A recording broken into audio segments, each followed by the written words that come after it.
ایک کنجوس کے گھر کوئی مہمان آیا تو اس نے اپنے بیٹے سے کہا کہ آدھا کلو عمدہ قسم کا گوشت کہیں سے لے کر آؤ۔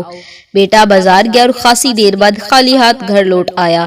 کنجوس باپ نے پوچھا گوشت کہاں ہے؟ بیٹا بولا ابا جان میں کسائی کے پاس گیا اور اس سے کہا کہ جو سب سے عمدہ گوشت ہے تمہارے پاس ہے وہ آدھا کلو دے دو۔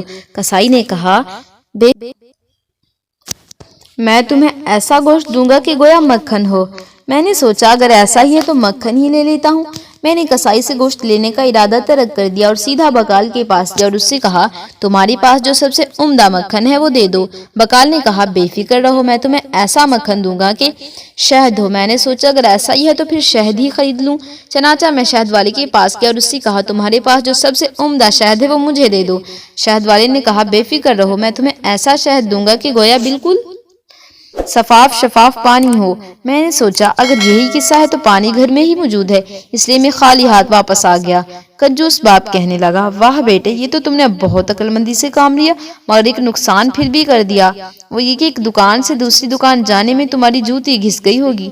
بیٹا بولا نہیں ابا جان ایسا نہیں ہے، میں تو مہمان کی چپل پہن کر گیا تھا اس لیے کوئی نقصان نہیں ہوا۔